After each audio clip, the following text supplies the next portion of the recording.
All members have 5 legislative days to revise and extend their remarks and include extraneous material on the subject of my special order. Without objection. Thank you, Mr. Speaker. This evening, I rise to speak on behalf of the Congressional Progressive Caucus, and I believe some of my colleagues will be joining me to talk about the budget that has just been released by this president. And I'd like to say, Mr. Speaker, that while it's being called a skinny budget, we call it the billionaire's budget.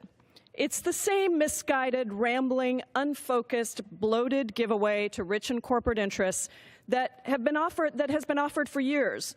And my belief is that a budget is a statement of our values. This budget ensures that the rich get richer at the cost of working people, the environment, and the future of our country. Funding has been axed for nearly 20 agencies, from the Corporation for Broadcasting to the National Endowment for the Arts and the National Endowment for the Humanities. And in addition to elimination of these important agencies, the billionaire's budget guts funding for several other important agencies. You can see here by this chart from the Washington Post exactly what's happening. The Environmental Protection Agency chopped by 31%. The State Department cut by 29%. Agriculture cut by 21%, the Labor Department by 21%, and the cuts go on through every single agency of critical importance to the American people. Department of Health and Human Services, Commerce, Education, Housing and Urban Development at a time when we have a tremendous housing crisis in this country. Transportation from a president who said that he was going to invest in our infrastructure, and yet here you see that the transportation budget has a 13% cut. Mr. Speaker, the reality is that the cost of security for the Trump Tower is $183 million a year. The budget for the National Endowment for the Arts is $148 million a year. There's some other cuts that we could do if we were that concerned. But let's talk about housing. Housing access and affordability is squarely on the chopping block in this billionaire's budget. With a $4.3 billion cut, HUD will lose its Community Development Block Grant Program. Now, some people don't know exactly what the Community Development Block Grant Program does, and in fact, it sounded like Director Mulvaney didn't know that either when he was asked about a critical program that is funded through this Community Development Block Grant Program, and that is funding for Meals on Wheels. There are communities across this country that fund their Meals on Wheels program, which is funding for the elderly who cannot get to somewhere where they can get a meal, and so we take them a meal. That's Meals on Wheels, incredibly bipartisan, beloved program. And unfortunately, that would go away because the CDBG program would be cut, and therefore the Meals on Wheels funding would. These programs are an integral part of building up our communities, both through affordable housing as well as through some of these critical programs that go as wraparound services to affordable housing. The city of Seattle, which I represent, is currently in a state of emergency due to its housing crisis. Right now, there are around 3,000 people experiencing homelessness in the city and nearly 10,000 in the surrounding areas. Veterans, families, LGBTQ youth. This is unacceptable. Access to stable housing is absolutely critical to making sure that members of our community are safe and able to access the services they need to get back on track and live full lives. Let's talk about Health and Human Services. The Department of Health and Human Services is facing an 18% cut to its funding, which could have devastating, and I'm talking about life and death consequences here, absolutely devastating impacts. It would decrease the funding for the National Institutes of Health, for cancer and medical research, critical programs that help us to figure out how we save lives in this country and actually are part of the innovation that the United States offers. Gutting this funding would put us at a grave disadvantage, and it would put people's lives at risk. Transportation. Another critical area that this president promised that he was going to invest in. He was going to make sure we were bringing forward jobs, that we were investing in our infrastructure, our crumbling roads and bridges, making sure that we're investing in critical transit and transportation projects. But in this budget, the Transportation Department is facing a 13% cut. And that's nearly $500 million from the Tiger Grant program, which has allowed our country to carry out critical infrastructure improvement projects, not just in one kind of a city, not just in urban areas, but urban and rural areas alike. The billionaire's budget would also cut funding to all new fully funded grant agreements, including some really important projects in cities across the country. In Seattle, our critical streetcar project would be cut, and light rail expansion, which we've been working on for years. The state has invested in a bipartisan way. When I was in the state Senate, we actually passed a $15 billion transportation infrastructure package because we knew that we had to deal with the transportation infrastructure needs of business, of our communities across the state, and the influx of people into our state. And so we agreed in a bipartisan way that this was something that we needed to do. And part of that agreement included being able to fund the next phase of light rail across our region. Our Sound Transit CEO, Peter Rogoff, calls this budget a body blow, and I couldn't agree with him more. We are looking at potentially a $7.7 billion cut to Sound Transit. And these are major transportation projects for our cities. And they would create jobs, which is what this president said that he wanted to do, is create jobs. But by gutting these funds and gutting investment in transportation infrastructure, we will be stopping the very projects that are going to create those jobs and help our cities and rural areas make the upgrades that they need to thrive. Mr. Speaker, one of the worst areas that's hit in this budget is the environment. This billionaire's budget is an all-out assault on our environment and efforts to fund research and curb climate change. Now, President Trump has found ways to wreak havoc on our efforts to protect our planet by, in this budget, cutting climate research and protection funds to multiple departments. And this isn't just the Environmental Protection Agency, but we're talking also about NASA, space exploration, and many other areas that ensure that we preserve this planet for the next generation. I've got a 20-year-old, Mr. Speaker, and when I was running for Congress, he said to me, "Mom, you have got to work on climate change. It is one of the most important issues facing my generation. You are the stewards of our lands. And if you don't take care of this planet, then we won't have anything left, and my children won't have anything left." This is my 20-year-old son telling me this. And, Mr. Speaker, I promised him I would do everything I can for his generation and our future generations to protect our planet. But unfortunately, this budget, one of the biggest cuts, the biggest cut, is to the Environmental Protection Agency. This is a 32% cut to the Environmental Protection Agency. This decimates all of our work on climate change, all of the research that we need to do so we know how to protect our climate, all of the work on environmental justice programs, which is really essential when you think about who is taking the burden of climate change. It is our low-income communities, communities of color, and other vulnerable and marginalized communities. I believe that we should rename the EPA. Environmental Protection Agency makes it sound like it's something off in the distance, that it's about something out there. But in fact, what the Environmental Protection Agency does is it monitors our water so that we have clean water to drink and use. It monitors our air so that we have clean air to breathe and we don't have asthma and other respiratory diseases that come with air that is so polluted that we can't even survive in it.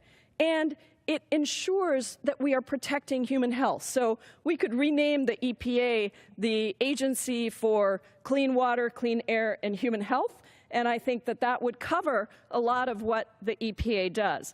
The EPA's cut is going to result in 3,200 lost jobs. That's 20% of the department.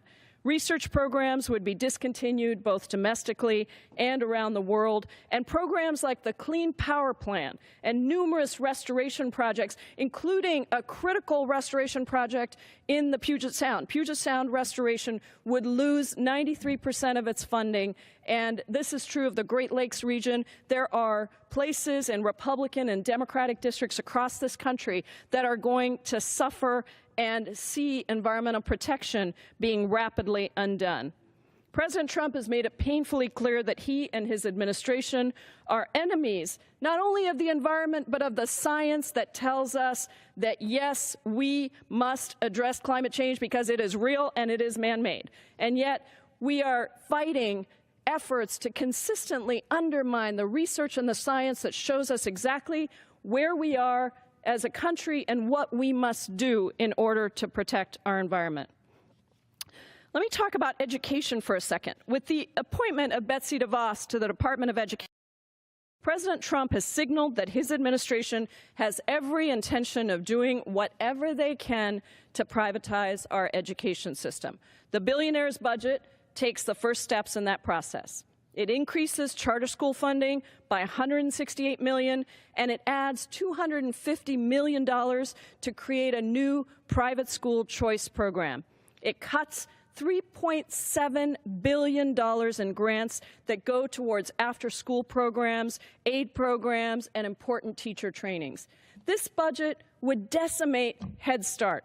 And Head Start is a program that has been shown to be successful. When you invest early in kids' education and you make sure that you give them that early support, it definitely has an impact in diminishing and breaking that school-to-prison pipeline. So these are investments that save us money in the long run. Not only are they the most humane thing to do, the right thing to do, but they're actually cost-effective programs that stop us from having to spend millions of dollars down the line when people can't get a great public education. We should be investing in our public education program and making sure that we are helping kids to go all the way from early learning to higher education. That is the foundation of a great country, when we are educating and investing in our students to have that kind of a great education. Mr. Speaker, I see that my colleague from the Progressive Caucus, the wonderful representative from Maryland, Jamie Raskin, is here, and I'm going to yield to him because I know he's got somewhere to go right after this, but I want to yield to him and invite him to come up here and thank him for his leadership on all issues, constitutional and otherwise.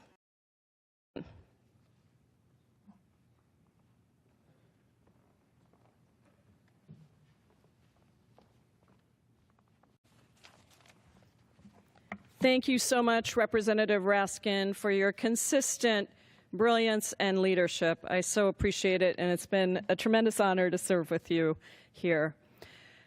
I wanted to talk about another area that we haven't covered yet, which is the state and development programs budget. And this is essentially our efforts around diplomacy and development around the world. And this would be incredibly hard hit. And the prime target is the United Nations. Climate change initiatives at the United Nations would lose all of their funding. The government would cut back its regular contribution to the UN and pay no more than 25% of the cost of UN peacekeeping operations. And the budget would hit all of the multilateral development banks like the World Bank, which would be trimmed by $650 million over 3 years, and cultural programs like the East-West Center in Honolulu. Today, a number of Republican colleagues talked about how misguided this cut was, and it made me very hopeful, to be honest. Representative Hal Rogers, Ted Yoho, all agree that this cut is absolutely misguided. Several retired 3- and 4-star generals wrote a letter to Congress expressing their deep concern over these serious budget cuts that are being made to the State Department, because they know that diplomacy goes hand in hand with any kind of defense that has to be put out there. You got to have the two together. And here's what they said. And this is, I'm reading a quote. The State Department, USAID, Millennial Challenge Corporation, Peace Corps, and other development agencies are critical to preventing conflict and reducing the need to put our men and women in uniform in harm's way. End quote.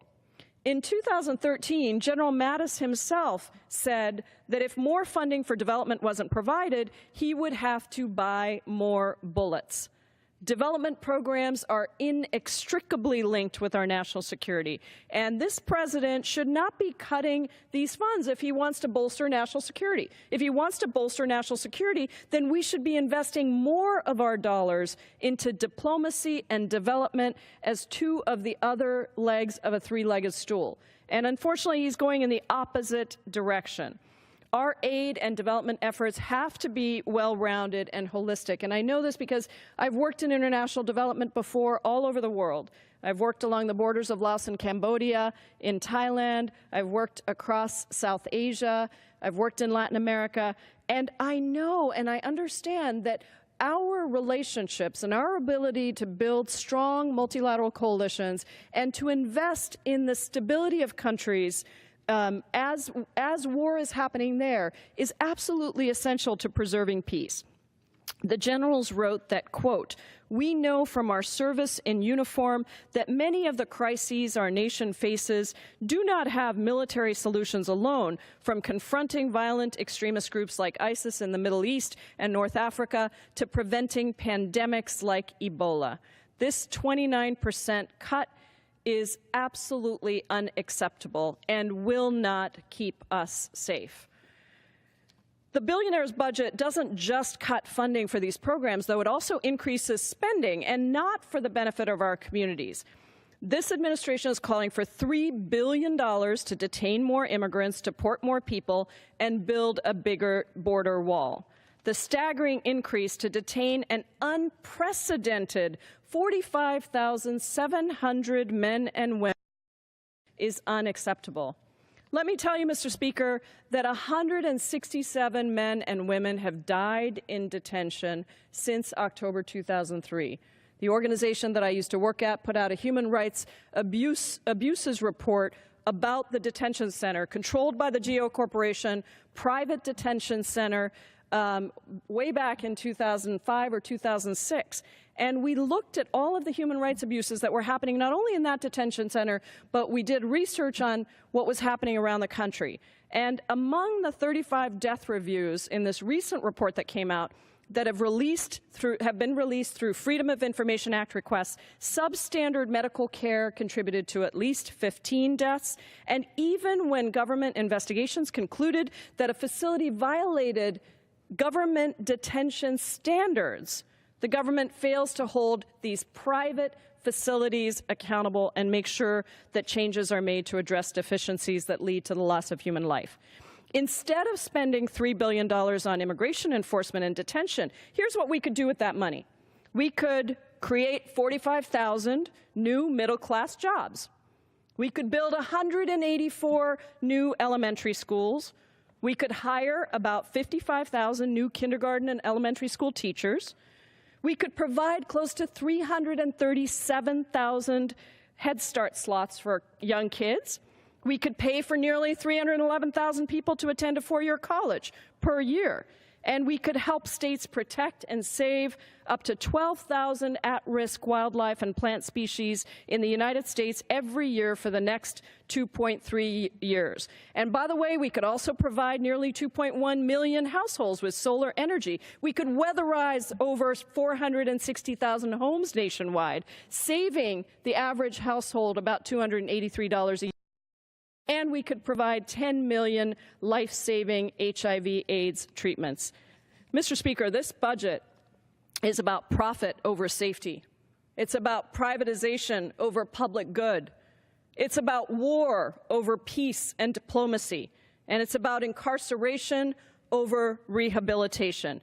It is fundamentally about billionaires and lobbyists over the American people. Mr. Speaker, I'm very pleased now to yield, and I'm not yielding, I'm very pleased to yield the remainder of my time back. Thank you so much.